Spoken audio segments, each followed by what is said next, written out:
Bom dia a todos. Vamos iniciar mais uma coletiva das estatísticas do setor externo. Aqui conosco Renato Baldini, chefe adjunto do Departamento de Estatísticas do Banco Central, que fará uma apresentação. Em seguida, iniciamos com as perguntas. Renato, bom dia. Bom dia.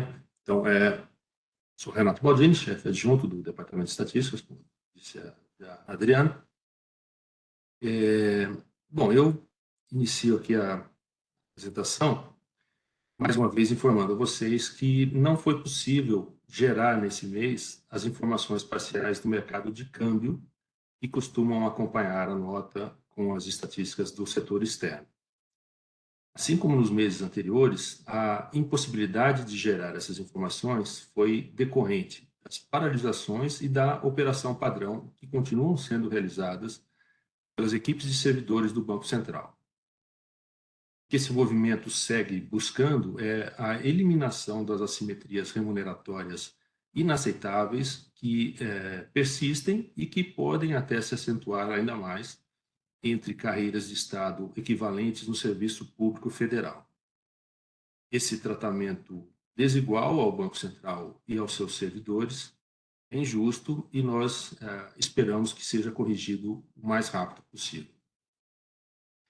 Eu passo, feitas essas considerações, passo à apresentação dos dados, iniciando pela tabela 1 da nota de imprensa. Podemos ver, então, que as transações correntes do balanço de pagamentos foram deficitárias em 778 milhões de dólares no mês de agosto. Um ano atrás, em agosto de 2022, esse déficit havia sido de 7 bilhões de dólares. Na comparação interanual, portanto, houve uma redução de 6,2 bilhões de dólares, algo como 89%, no déficit de transações correntes. Essa redução é explicada, sobretudo, por um forte aumento no superávit da balança comercial, que passou de 2,6 bilhões de dólares para 7,6 bilhões de dólares, ou seja, um aumento de 5 bilhões de dólares nesse período de 12 meses, de agosto do ano passado para agosto de 2023. Seja considerando o mês de agosto, seja considerando o acumulado no ano, de janeiro a agosto, esses são os maiores superávites comerciais da série histórica do Banco Central. Podemos dizer o mesmo para as exportações, né, nessas duas bases de comparação, ou seja, no mês de agosto e no acumulado de janeiro a agosto, as exportações registradas foram as maiores da série histórica. Pelo lado das importações, o comportamento foi diferente. Elas caíram 16,8% no mês e 9,1% no acumulado do ano. Um importante destaque nessa queda no acumulado do ano foi a redução das importações de fertilizantes, redução essa que também explica a ampliação do superávit comercial. Além desse aumento do superávit comercial, também contribuíram para a redução do déficit em transações correntes, a diminuição nos déficits na conta de serviços, uma redução de 869 milhões de dólares, ou 23,2%, e a redução no déficit da conta de renda primária, e teve uma redução de 504 milhões de dólares, ou 8,2%. Sobre a balança comercial, vale ainda comentar uma informação que aparece na tabela 2 da nota sobre a importação de criptoativos. Em junho, né, 2 meses antes, pela primeira vez essa rubrica ultrapassou o valor mensal de 1 bilhão de dólares. Em julho, a importação aumentou para 1,1 bilhão de dólares e agora, em agosto, a importação de criptoativos bateu o recorde da série para qualquer mês, atingindo 1,3 bilhão de dólares. Olhando para o déficit em transações correntes acumulado em 12 meses, ele atingiu 45,3 bilhões de dólares nos 12 meses até agosto, equivalendo a 2,21% do PIB. Nos 12 meses encerrados em agosto do ano passado, em agosto de 2022, esse déficit havia sido de 53,6 bilhões de dólares, que equivaliam a 2,94% do PIB. Portanto, pode-se dizer ainda, costume, que o déficit externo do país permanece baixo, estável e integralmente financiado pelo ingresso líquido de capitais de longo prazo, a forma de investimento direto no país, como a gente passa a ver agora. Então, no mês de agosto, o ingresso líquido de investimento direto no país, o IDP, foi de 4,3 bilhões de dólares, o que significou uma redução de 57,4% em relação aos 10 bilhões de dólares de ingressos líquidos em agosto de 2022. Esse resultado ficou, portanto, aquém do observado nos meses de agosto dos últimos anos. Foi o menor resultado para meses de agosto desde 2020, quando os ingressos haviam sido de 2 bilhões de dólares. Como eu disse antes, o ingresso líquido de IDP em agosto de 2022 foi de 10 bilhões, e em agosto de 2021 havia sido de 6,2 bilhões de dólares. Como a gente pode ver na tabela 13, né, onde a tabela 13 tem o IDP mensal e acumulado em 12 meses, pode-se observar que o IDP acumulado em 12 meses manteve uma trajetória de redução ao longo deste ano, após uma recuperação em 2022, no período pós-pandemia. O IDP atingiu 64,9 bilhões de dólares, ou 3,55% do PIB, nos 12 meses até agosto do ano passado. Depois, continuou crescendo até fechar o ano de 2022 com um acumulado de 87,2 bilhões de dólares, ou seja, 4,54% do PIB. E agora, em agosto de 2023, o IDP acumulado em 12 meses totalizou 65,9 bilhões de dólares, 3,21% do PIB. Esse resultado, então, acumulado foi 1 bilhão de dólares acima dos ingressos de IDP acumulado nos 12 meses até agosto do ano passado. Ou seja, então, nós temos um acumulado em 12 meses agora que é um pouco maior do que o acumulado em 12 meses até agosto do ano passado, embora tenha, ao longo de agosto do ano passado para cá, até o final do ano, a gente vinha tendo um aumento desse resultado acumulado em 12 meses e no início desse ano um recuo, mas com o acumulado agora em agosto permanecendo muito próximo do que havia sido em agosto, até agosto do ano passado, 1 bilhão de dólares acima. Passando a falar sobre os investimentos em carteira no mercado doméstico, esse é um dado que vocês podem olhar na tabela 8, na parte inferior da tabela. Perdão, tabela 10. Tem ali os itens de memorando, né, os investimentos em carteira negociados no mercado doméstico.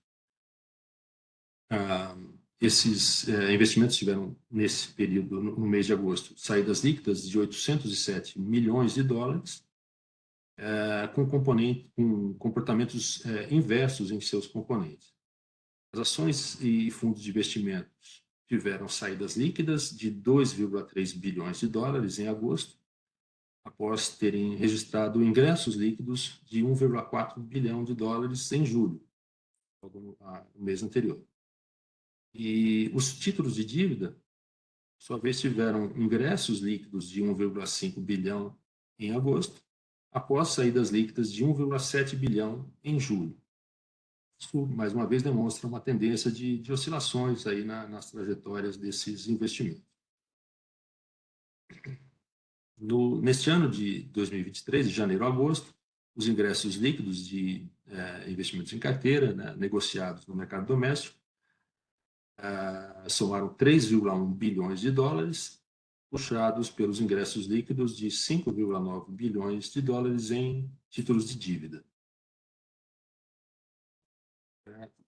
Concluída essa visão geral, vamos ver alguns dados aqui com maior detalhe.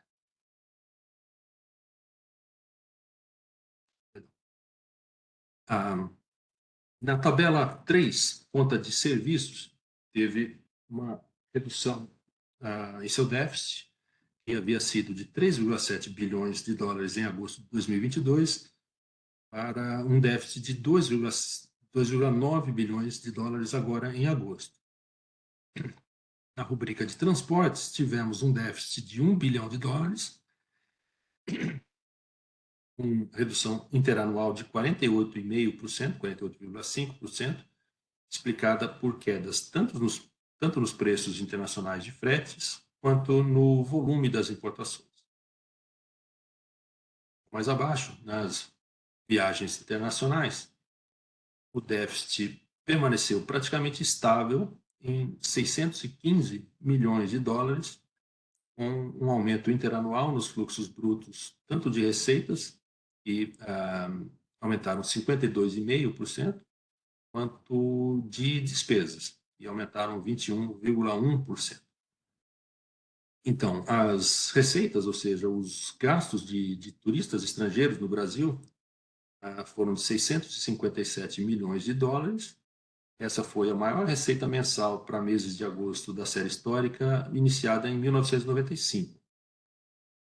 Do lado das despesas, que são as despesas feitas por brasileiros em viagens ao exterior, tivemos 1,3 bilhão de dólares, que é a maior despesa para meses de agosto desde 2019, o último ano antes da pandemia, quando então as despesas em agosto haviam sido de 1,3 bilhão de dólares. Só conferir esse dado. Deixa eu ver se é isso mesmo.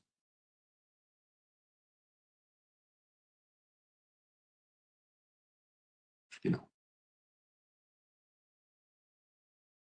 As despesas agora em agosto foram de 1,3 bilhão de dólares. No ano passado, agosto do ano passado, haviam sido de 1,1 bilhão de dólares. Errado. O déficit acumulado no ano em viagens internacionais foi, então, de 5,3 bilhões de dólares. Também o maior déficit acumulado para o período de janeiro a agosto desde 2019, quando então havia sido de 7,9 bilhões de dólares. Na renda primária, dados que estão no serviço 4, vemos que os juros tiveram, também olhando mais fácil, olhar bom, os dados em cima, mas os itens de memorando embaixo são interessantes. Nós vemos que os juros tiveram um déficit de iniciando por cima, o déficit na renda primária atingiu 5,6 bilhões de dólares em agosto, uma redução de 8,2% em relação a agosto do ano passado, quando o déficit havia sido de 6,1 bilhões de dólares. Na parte de baixo da tabela, vemos que os juros tiveram um déficit de 1,8 bilhão, com aumento interanual de 522 milhões de dólares, ou seja, um aumento de 41,5%, e essa foi a maior despesa líquida com juros da série histórica para meses de agosto. As receitas com juros tiveram um aumento de 16,4%, somando 780 milhões de dólares, enquanto que as despesas aumentaram 32,8%, alcançando 2,6 bilhões de dólares, com aumentos nos juros de operações de intercompanhia e de empréstimos externos. Ainda na parte de baixo dessa mesma tabela, em lucros e dividendos, tivemos despesas líquidas de 3,9 bilhões de dólares, com queda de 20,5% em relação a agosto de 2022. As receitas tiveram uma redução de 52,4% para 1,3 bilhão de dólares. Essa essa redução se deveu principalmente em função da base de comparação, que foi bem alta no ano passado, em razão dos preços, então, mais favoráveis das principais commodities no ano passado.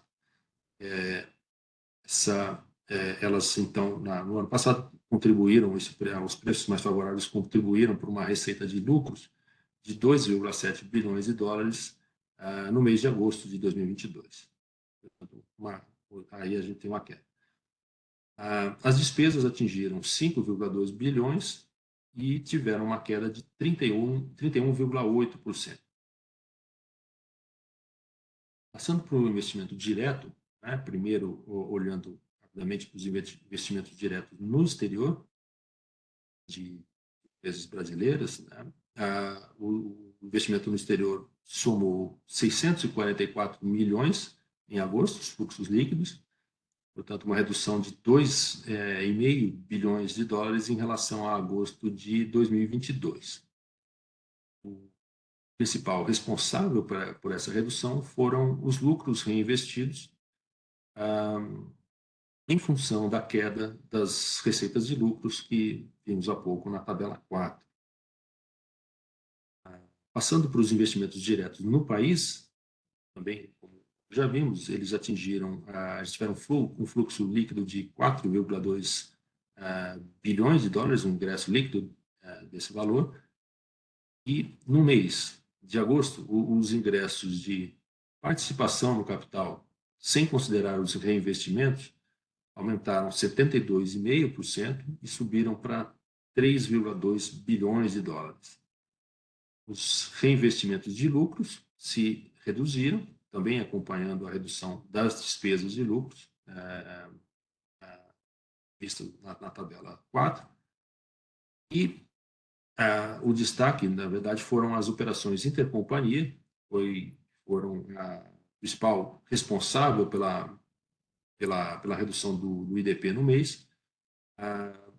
As operações intercompanhia passaram de ingressos líquidos de 3,8 bilhões de dólares para saídas líquidas de 960 milhões de dólares em agosto. Uma inversão de resultado, portanto, de 4,8 bilhões de dólares, e é isso que principalmente explica a redução no IDP nesse período, né, de agosto do ano passado para cá.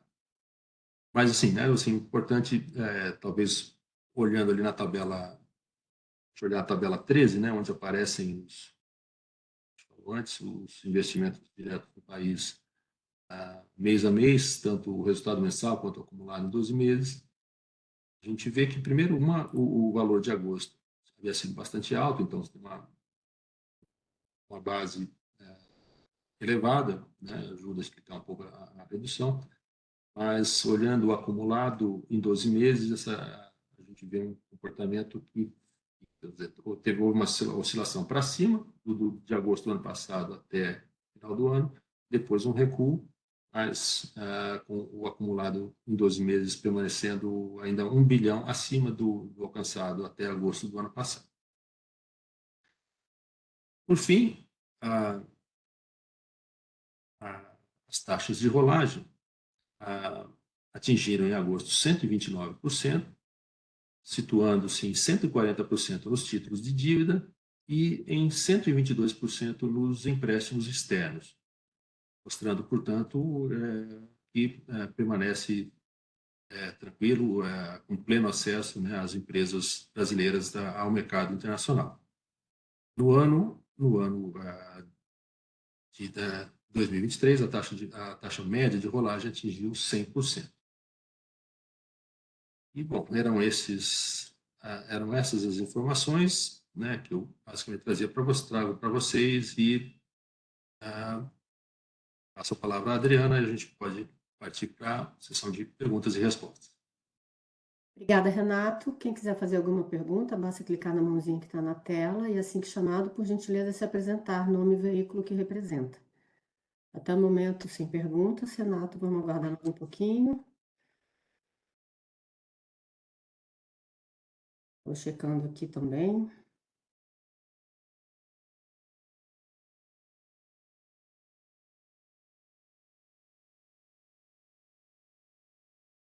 Acho que podemos encerrar, Renato. Você tem alguma consideração final a fazer? Eu acho que não vamos ter perguntas hoje. Ok. Então, como o Fernando costuma dizer, a assessoria de imprensa e nós estamos à disposição. Se vocês tiverem qualquer questionamento, qualquer esclarecimento, a gente está à disposição. E, bom, depois de amanhã, aguardo vocês. Tem mais uma apresentação na quarta-feira com estatísticas de crédito e estatísticas monetárias. Obrigado. Obrigada, Renato. Obrigada a todos. Até a próxima. Um bom dia.